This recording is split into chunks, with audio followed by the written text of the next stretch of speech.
Yeah, so we'll start and recap that. I'm wearing this shirt, which I got at the Santa Cruz summer retreat this past summer. And masaka, there's three things usually associated with masaka. The second is agatsu. The third is katsu, haya-hi, or haya-bi, depending on pronunciation. But masaka is true victory. And true victory, the second part, agatsu, is winning over yourself. And then there's katsu haya hi, or katsu haya bi. And that's all three are about victory. Katsu, masaka, agatsu, katsu haya hi. And again, masaka or masakatsu is winning as true victory. What's a true victory? Well, the second part, agatsu, victory over yourself. And the third one, katsu haya hi, or katsu haya bi, that speed that transcends time and space, or victory faster than the speed of light. So those three things are very important. But we'll just start with masaka or masakatsu, victory over oneself. Okay? And one way of looking at it, there's a variety of different levels of self. Most of what we do is we spend time in an I. Okay? It's a level of self. But the I tends to form its identity in reaction to what's going on out there. And it tends to be somewhat reactive. Okay? So the masaka is victory over the I, or victory over that level of ourselves. And there are different levels of self, deeper, finer than that. And so true victory, victory over yourself, refinement of who you are. And then that's supposed to lead you to katsu haya hi. And that's something that O-sensei explored. Victory faster than the speed of light. Jikan to kukan no choitsu shita hayasa.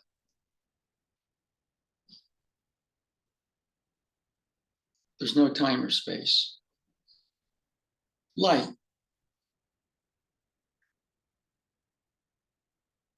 In the physical universe, you can't go faster than light.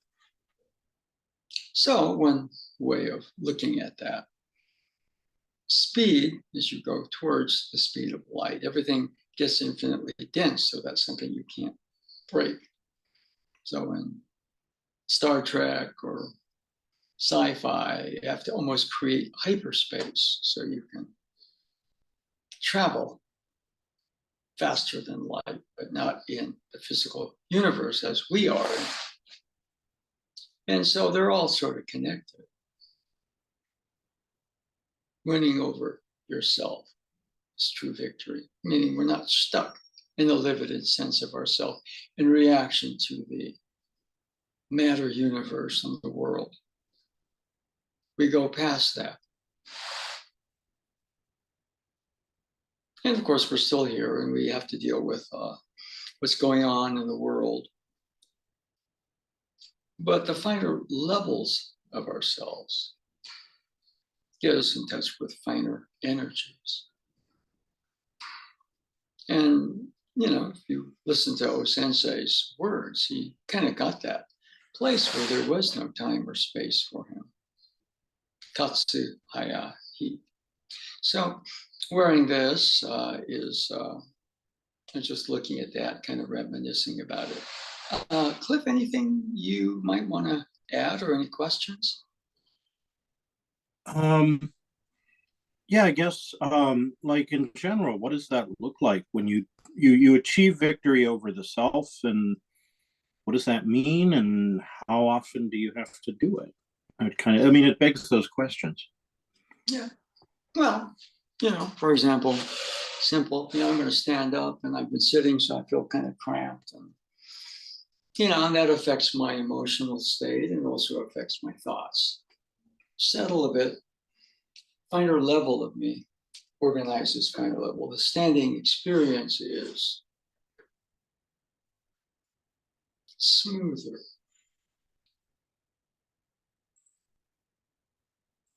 finer level of who you are or who I am in the moment is already part of a flow. Well, and that flow is obviously here, but it also is here. So there's kind of a refinement at that level when we start to extend past our normal I.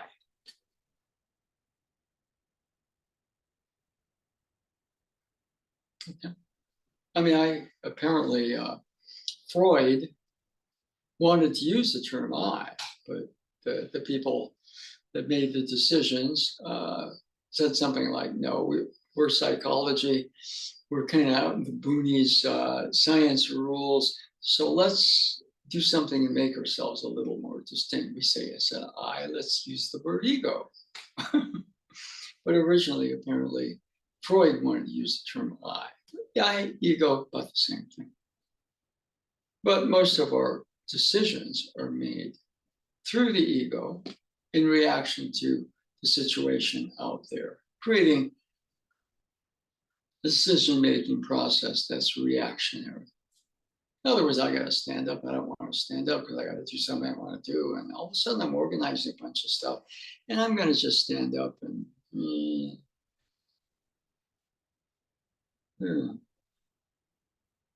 yeah.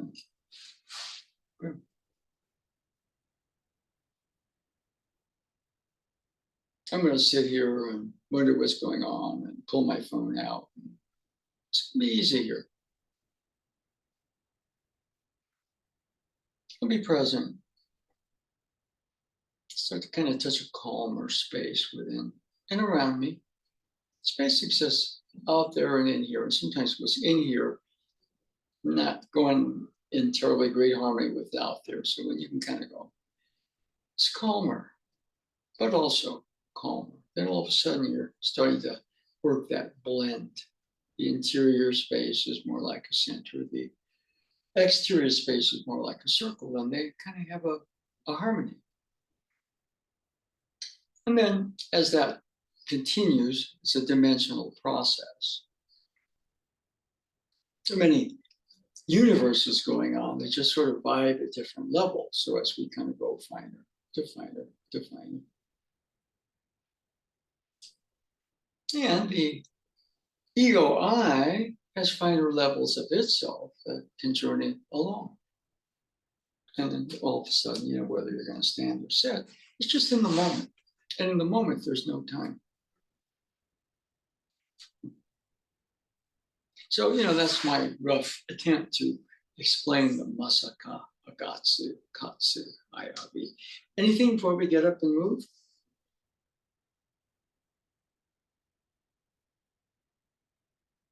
Nothing else. Okay, all right. That's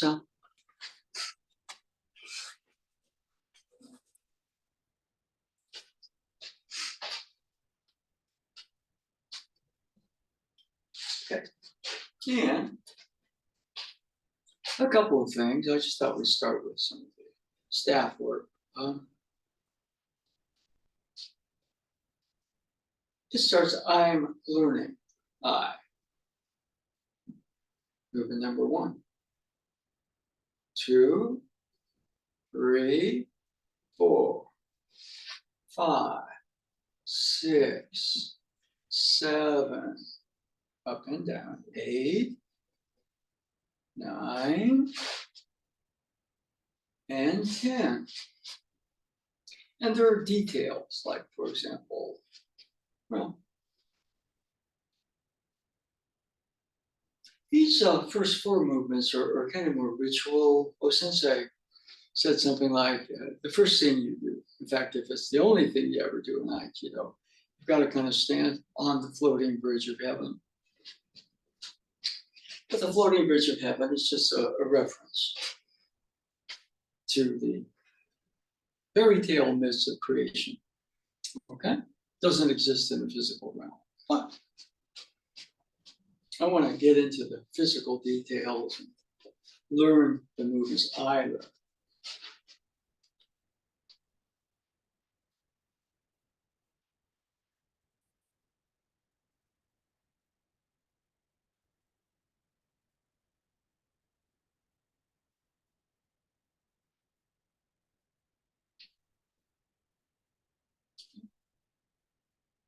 So, kind of what I try to do with that.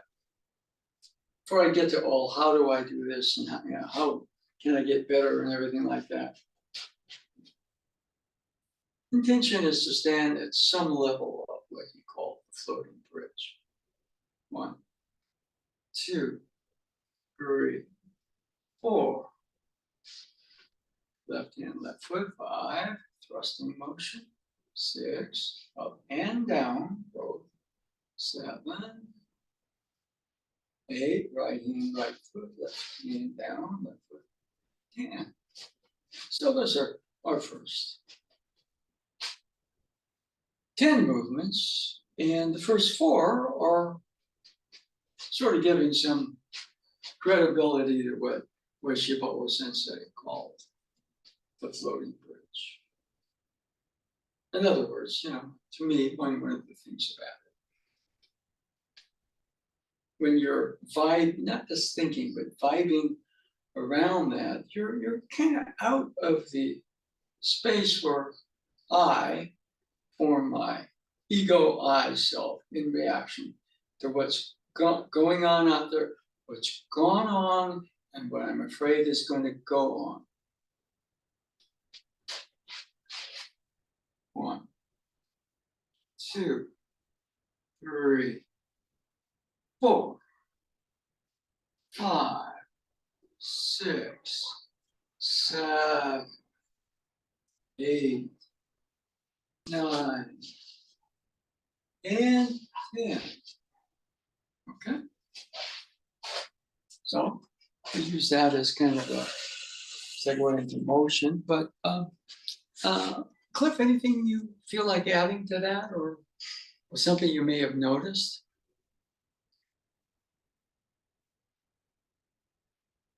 Just that the transition from 4 to 5, which is from those opening moves to what we would think of as practical moves, seems pretty smooth.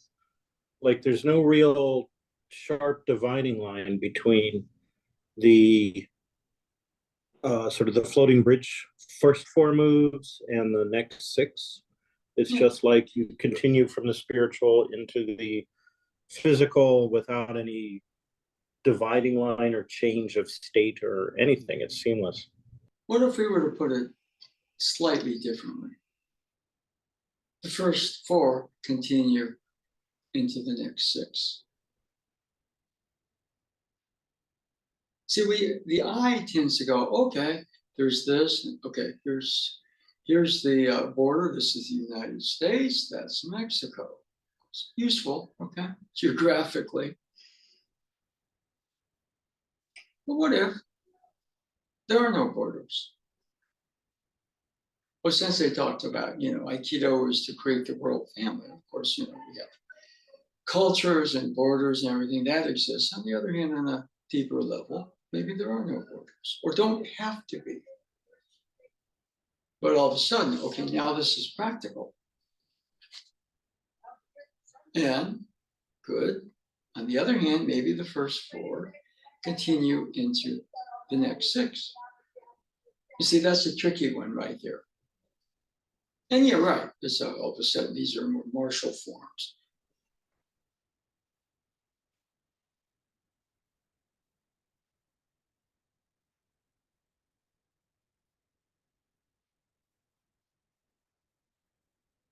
Mind, body, unity of mind body. Heaven, earth, one. From that place,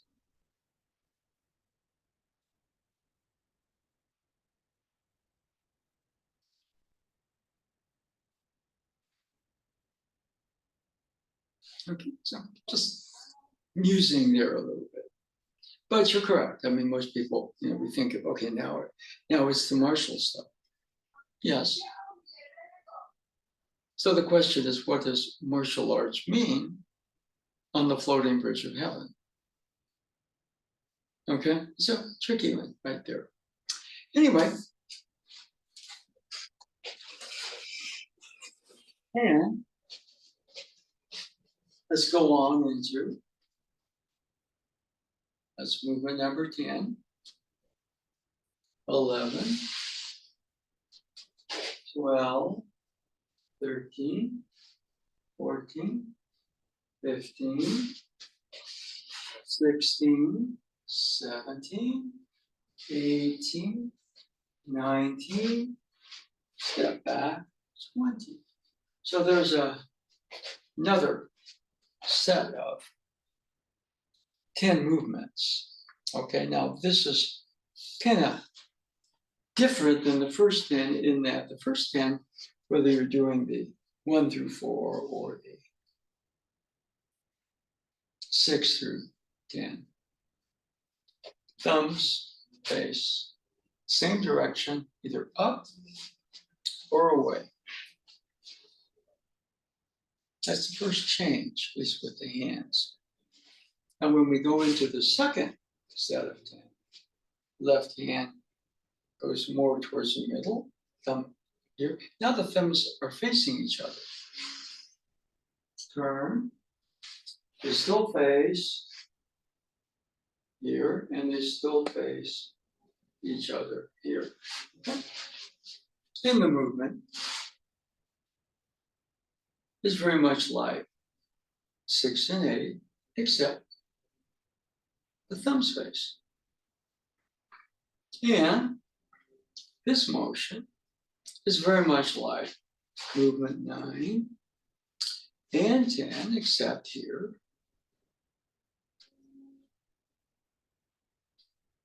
The thumbs face, that's change 2. Change number 1, change number 2, thumbs face.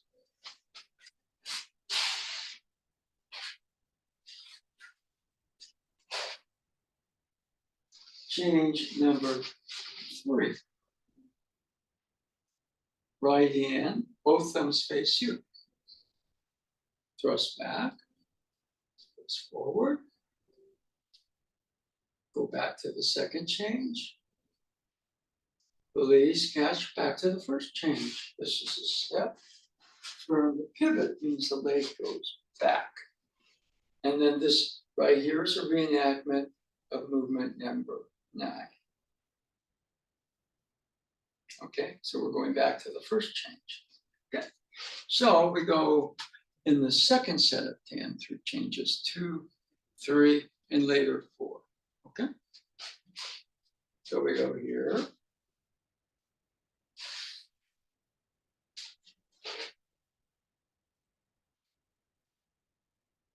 Change number 3.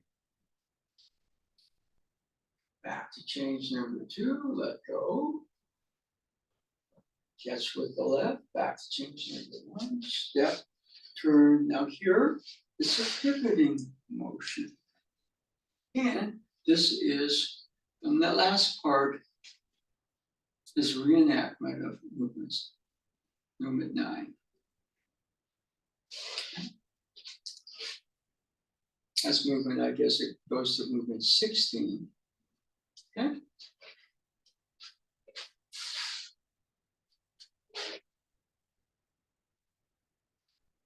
(14, 15, 16, movement 17. Now drop your weight.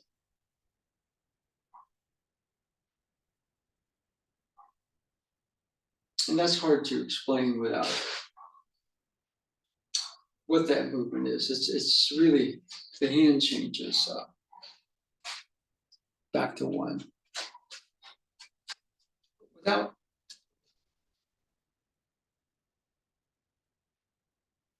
okay, now this is a little bit like you're standing in an elevator. You're not the person standing in the elevator, you're the elevator. So it's a change through the body. It's a 4th change. Okay. You have somebody's forearm here. That's the 4th change. Yunkyo, so to speak, Japanese term.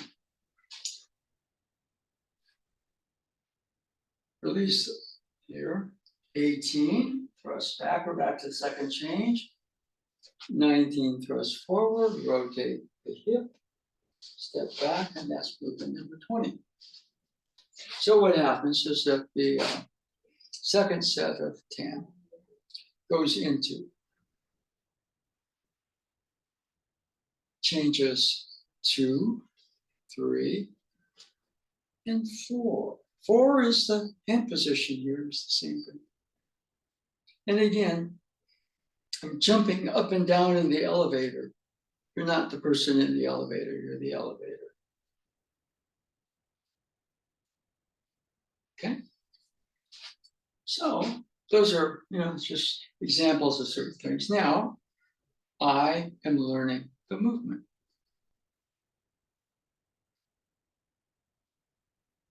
Okay? I am learning the movement. And that's where we start. We start with an I learning stuff.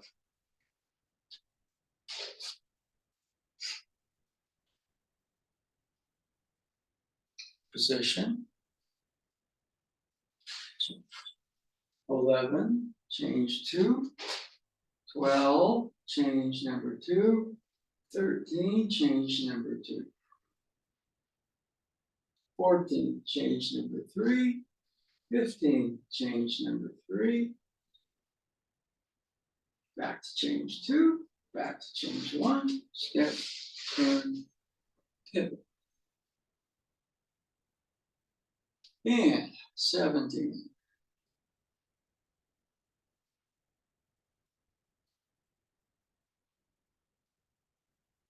You're not the person standing in the elevator. You're the elevator going down.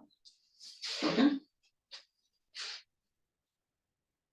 Reposition right hand, thumbs face, back to change number 2. 18.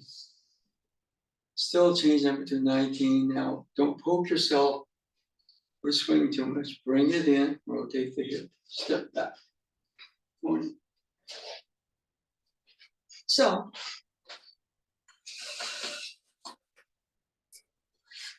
we have getting the details right. Where I am learning the movement. Okay? Any questions there? Second set of 10? Nope. All is clear. Thank you. I've been observing and refining. Yeah, okay. Yeah, okay. Oops. Up. Okay. Now, one of the other things,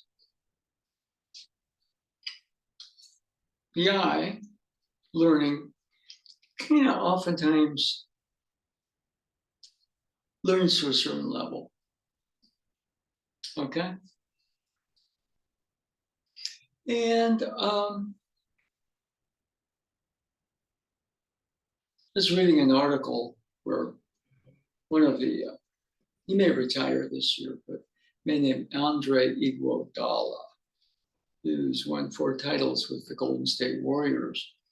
He was talking about this one player that he encountered early in his career. And what basically the player asked him, what do you see?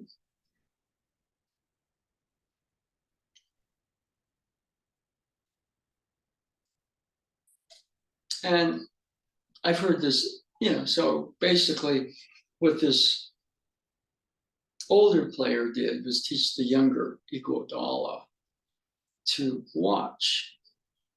Because I oftentimes get so caught up in its own stuff, trying to learn, that it doesn't see.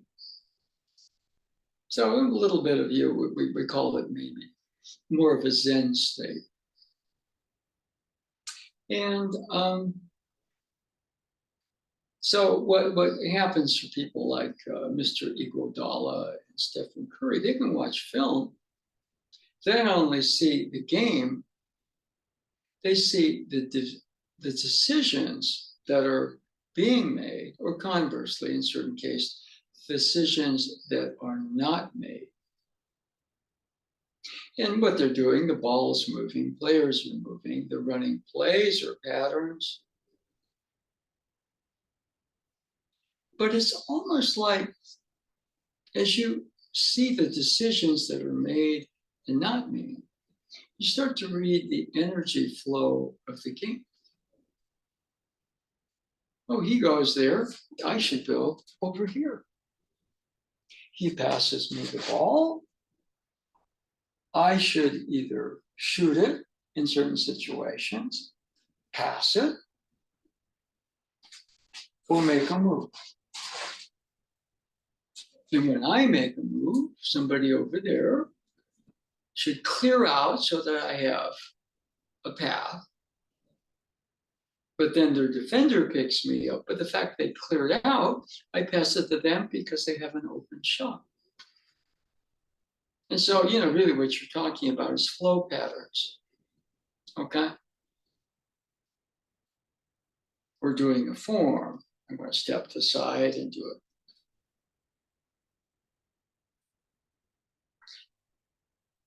Okay, person who attacks and receives that makes a decision to attack.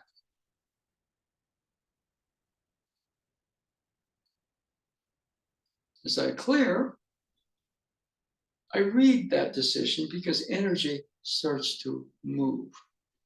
A decision is different than a thought. I think I'm going to do this. Second, I make that motion. See, there's been a decision, so energy is starting to move. In really good Aikido, you don't react to this motion. You're like a light bulb is going off in my head, and you feel the energy coming, and then that gives you blending capabilities. Now, what I have to win over the one that's looking, reacting, and that one can learn the outer form. But the finer level of I going, let's just say, to more of a self, picks up the decision being made and the energy moving off that decision. Somebody can have a great idea, but they don't do anything with it.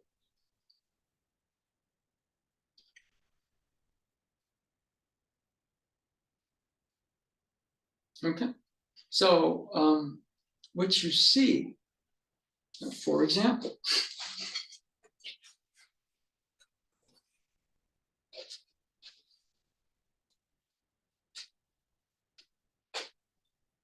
I'm standing, now when I'm here, notice how my palms are face up. I get a little better because somebody's been, and now the palms are facing in. Or I'm holding so the palms face down. So what does that do? When the palms are face up, it's kind of a passive. Here I am. A little better.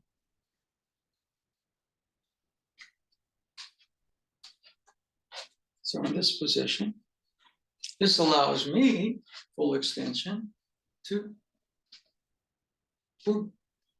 add that focus. And that focus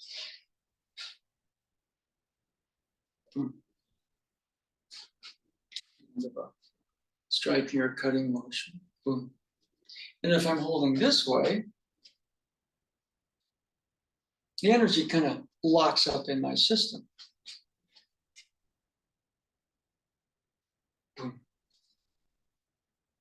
There's decision made to this motion, energy starts to move, and I don't interfere with it with my mechanics. So, rip from the top, position of the body.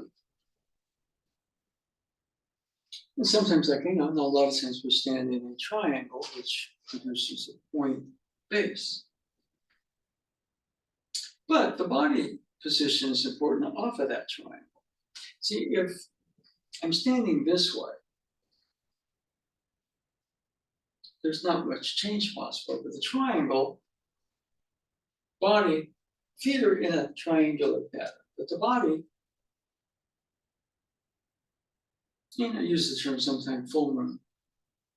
And without twisting that, the knee goes out, covers the toe, half moon. Half moon to quarter moon to no moon. You see this. It's harder to see from this angle. So how many dimensions to this staff? But some of those dimensions are hidden. So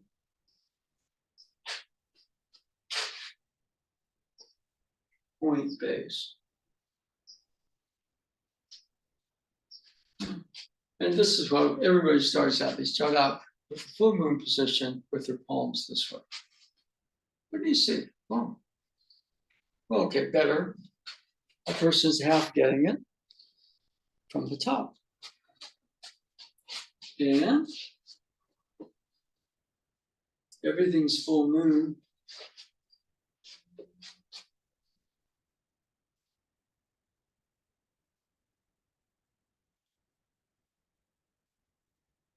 Back. The full moon. Back to half moon. Back to no moon. Full moon. Half moon. Quarter moon. No moon. And you can, learning that is hitting this. So in a lot of ways, what do you see? The learning eye,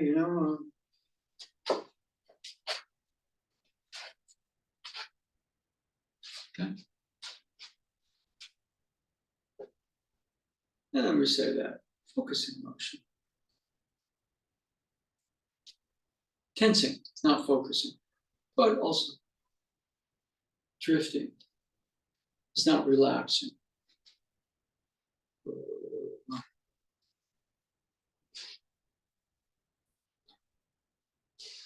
The focus is then with full extension of the arm. And so just the basic set of the first 10, what do you see?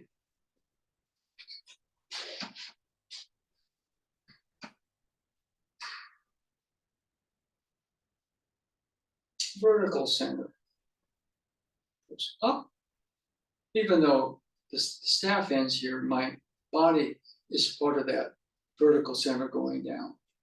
And just as this goes above my head, it should become more seen. Run over yourself. You're also an energy body, an energy thing that goes down.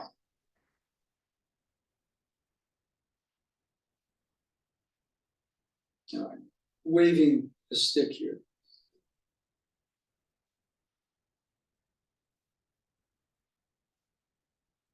There's a great scene in the Shang-Chi in the Ten Rings movie where the hero is sparring with Michelle Yeoh. He gets a couple of good ones. And then all of a sudden, she kind of starts moving and the leaves start to swirl around in energy patterns. And so we're kind of like that. I'm just doing the movement. Standing on that floating bridge. the leaves in the forest on the ground start to kind of swirl upward and down. Part of the standing on the floating bridge, you have imagination. And Albert Einstein, one of his most famous quotes, imagination is more important than knowledge. I have the knowledge.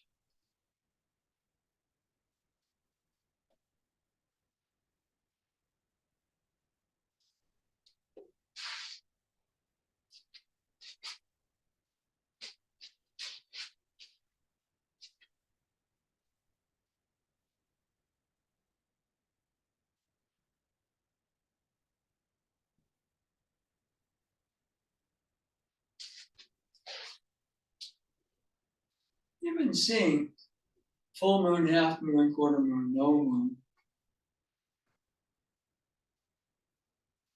requires. You see with the imagination.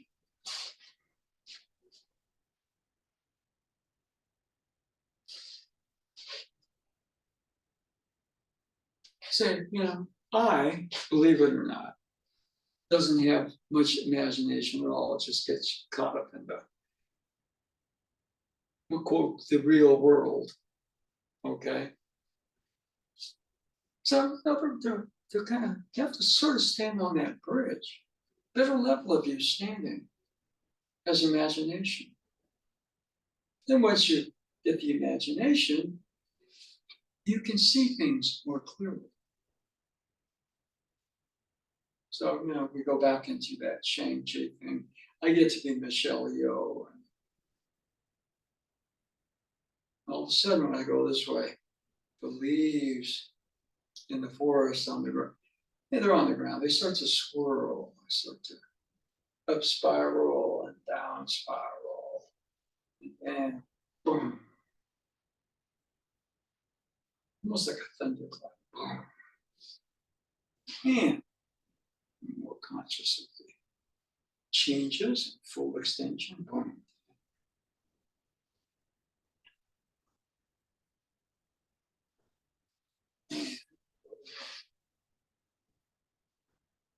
And, okay. Now I'm here. I go here and I'm kind of here facing the camera. Now here, this is, for example, the full moon. But here this goes half moon, quarter moon, no moon, boom. Back to the full moon. And back to half moon, quarter moon, no moon, boom. And boom.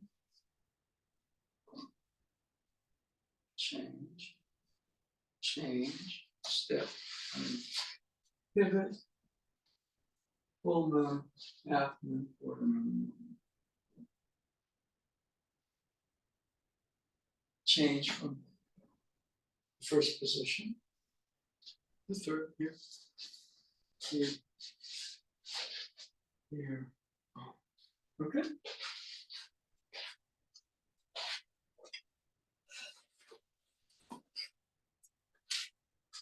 Anyway, anything you might want to add or any questions come up?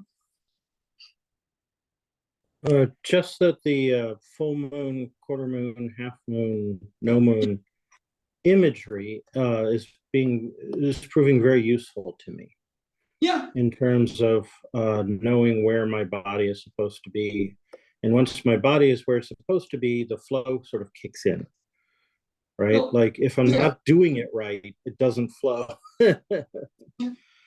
Well, what's very interesting is, like the top, let's say top athletes, right? They might not be Einstein, that way, number smart, but they're very intelligent. And they've usually had somebody, a mentor, a coach, that gets to them kind of early, like I mentioned, Andre Iguodala. And he had this one guy named Andre Miller, who was a top player, not an all-star, but he was somebody who was a very good professional player.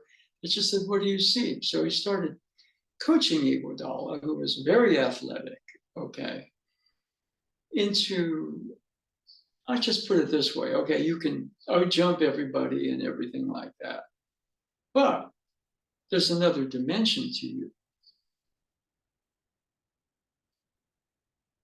What do you see? After a while, for the ball to move, there is a decision made. Conversely, the ball doesn't move. Somebody just holds on to it, and the whole flow of the game stops for his team or her team. So-and-so has the ball. Within a half a second, they're going to either put the ball on the floor, dribble, they're going to pass it, or they're going to shoot it. Or they're going to dribble, shoot it, pass it, but they don't stand there. If they pass it, they move to the next station, which might mean they pass it, and the other team's asleep, so they go to the basket and get the ball back for an easy shot. Or they pass it and they set a screen for somebody so they can move off of that.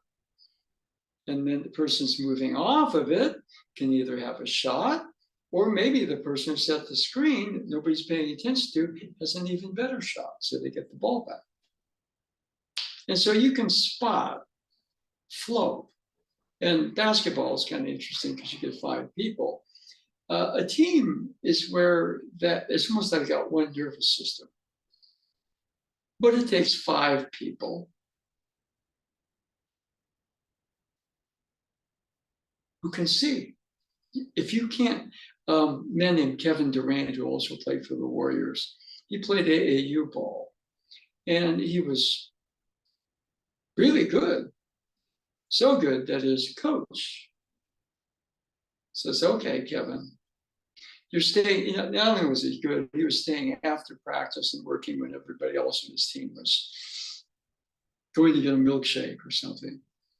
And so he says, Kevin, you put a lot more into it than everybody else, but I'm going to tell you, you have talent. And Durant, as a young kid, was very tall. And he says, don't let them make you a center. You're tall, but you're not going to be a center. You're going to be, quote unquote, he looked at Durant, a more athletic version of Larry Bird. And Bird was a basketball genius, okay? And he was tall, not a great athlete, but he compensated for that because his decision-making process and his skills were extraordinary. And so what he did is he took Durant and says, we're going to watch Larry Bird. Now I'm going to point out what's going on out there. And I want you to watch it, and I want you to see what's going on. He says, because you can't do it until you see it. As you're beginning to see it, you go out of the limited eye reacting out there into a better level of self. That's clear, relational, makes decisions, makes the right decisions. And so he said, yeah, I'm working with you because, don't let them make you a center. You are not a center, even though you're tall. So he basically had guard skills, and he was about 7 foot tall eventually. So he was a great player, still is, but his old AAU coach. You can't do it until you see it. Okay?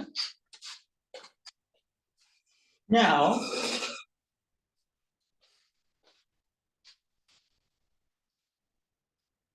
somebody, for example, they feet are kind of like this. Oh, gotta be able to see the triangle.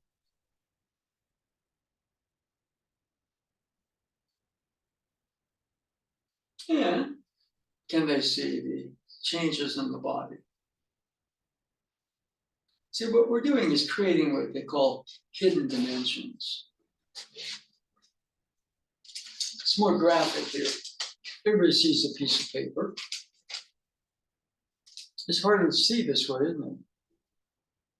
So this is kind of like your full moon, your half moon, your quarter moon, and your no moon. And the grid.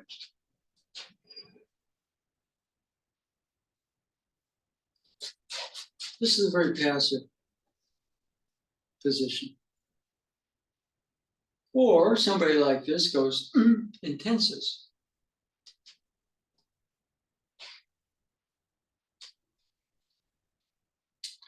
Fully extending the arm. And the body changes. Okay. And we go, for example, this is the full moon position, but here we're stepping into half moon to no moon, full moon, half moon, no moon, boom. Stay pretty much in the no moon position from that.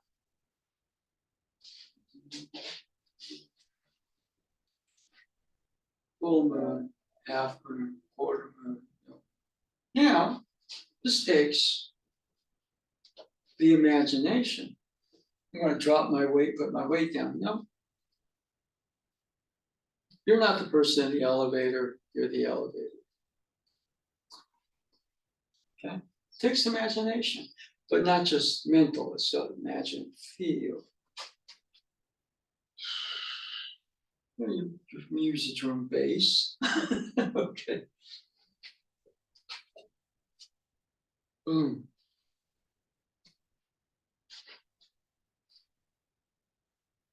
Yeah.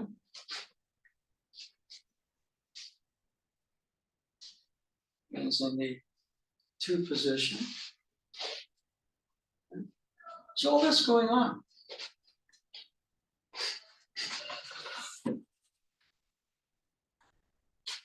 Anything you want to add or any questions?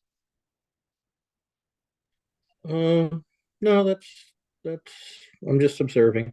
Thank Yeah. you. Yeah, if you're beginning to see it, you're beginning to tune yourself into being able to do it. And what you see as you evolve, I mean, you go from the normal eye, which is reacting, copying, and forgetting, and tensing, to, oh, it's a very relaxed, boom, but focused. And sees the changes.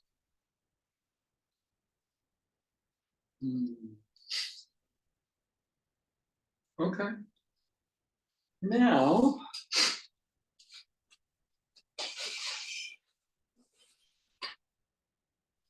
for example, okay. Boom, boom, boom, boom, boom, boom.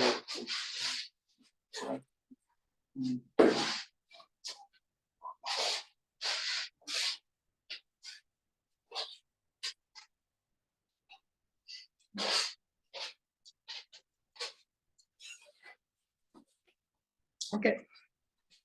What do you see?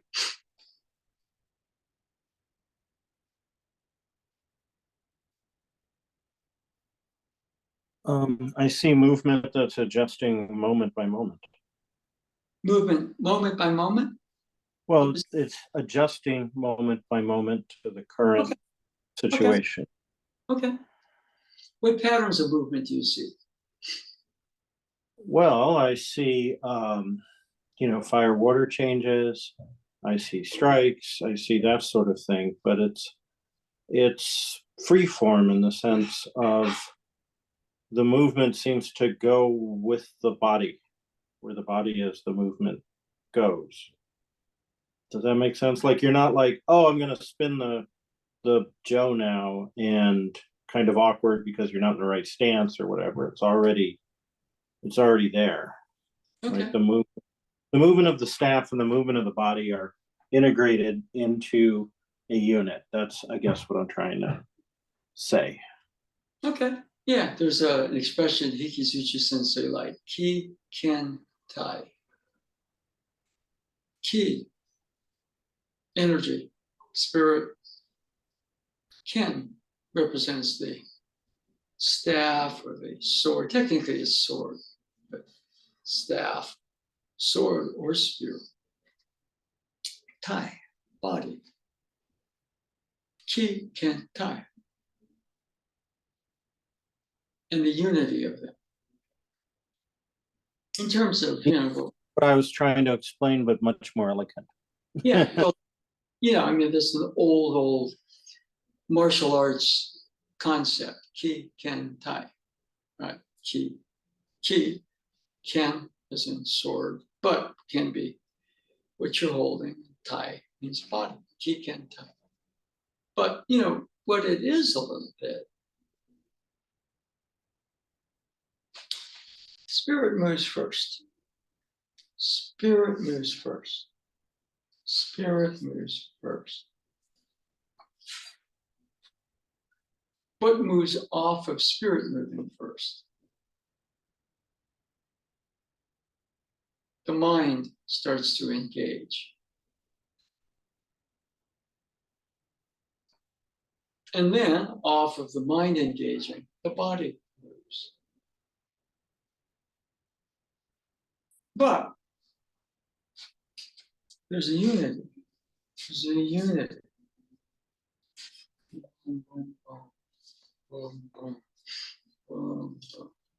Okay. I mean, the floating bridge of heaven, as it were. I mean, it's in the myths, you have Izanagi, Izanami. Male, archetypal male, not really a person. Okay. A god. Izanami, an archetypal force. Archetypal female. Not necessarily what you call woman, but male, female, fire, water. Okay? Yin, yang. And they have a jewel spear. And the way I like to put it, the jewel spear is like a wedding ring. It's a weapon. No. So they stand there on that mythical place, the heavenly floating bridge, and all around them is kind of like the primordial chaos that existed, before the universe. They take the magic jewel spear, and together they stir that, and the drops that come off of that form the islands of Japan. So it's about creation. I mean, that's also one way of looking at it's symbolic of the creation of the universe. The universe came out of an original primordial chaos that organized itself, which means that it needed a mind or intelligence. And then that organization translated into matter and energy, moving, forming, shaping. You got a universe. We come out of that. But Izanagi, Izanami, standing in that special place, perfect harmony, perfect marriage. What do? They have kids. All of a sudden, all these movements become their progeny. Hello, Sensei, you call that take musu. Take, old reading from Marshall. Musu, giving birth to, generate. So not only do you have this special place, the floating bridge, you have yin yang in total balance, or Izanagi, Izanami, connected, married, perfect harmony. The spirit is symbolic of that. And through that union, you have lots of kids. The universe unfolds. And physicists talk about string theory and everything. Good. So eventually,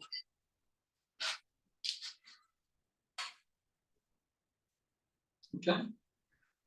Anything you noticed, or what did you see?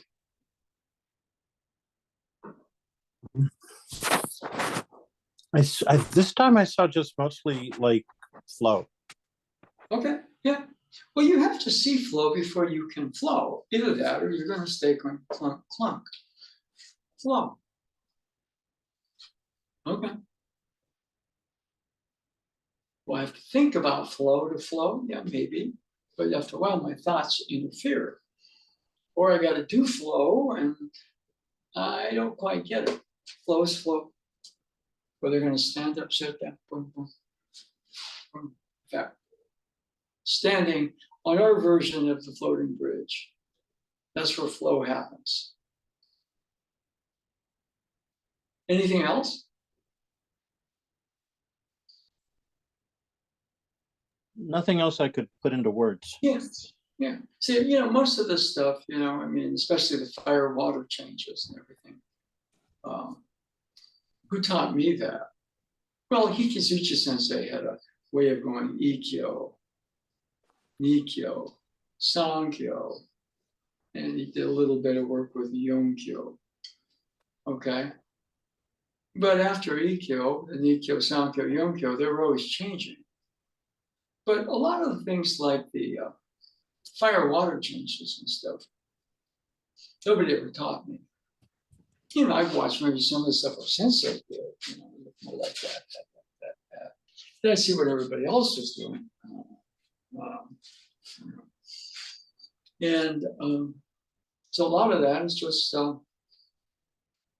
hanging out. The other thing about the floating bridge, and I'm not saying what I do is the same place that Ueshiba was, but everybody has to find their own. And so it's where your imagination translates into movement, concept, action. That's the floating bridge. Well, my understanding, such as it is, of the floating bridge is that it's the point of balance for you. So, of course, it's going to be different for each person. Well, the floating Right, bridge, yeah. For some people, standing on the floating bridge is base. For some people, standing on the floating bridge is flow. For some people, standing on the floating bridge is martial clarity. For some people, standing on the floating bridge is imagination starts to kind of, you don't just imagine it, but it starts to actually, I mean, it's like that great scene in Shang-Chi where Michelle Yeoh and Shang-Chi are sparring, and he gets a couple of good ones in. And she says, good, now we're going to take it to the next level. And then all of a sudden she starts to move, and the leaves start to swirl around in energy patterns. That's a beautiful scene. And it's the floating bridge. Now, of course, there's a lot of special effects needed for that to happen. But on the other hand, well, since they could do that without the CGI. So, and I'm not saying that we will stand there and be like you, because you have to find your own.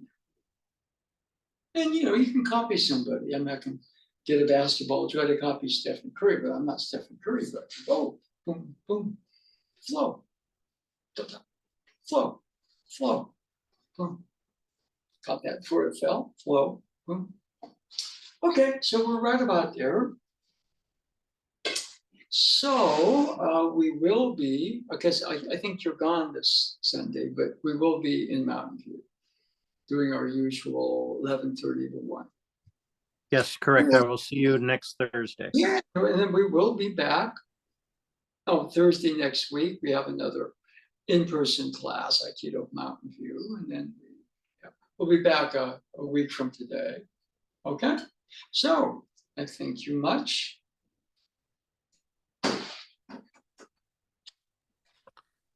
Thank you, Sensei. Have a good weekend. Yeah, you take care. Let me make sure we stop the recording.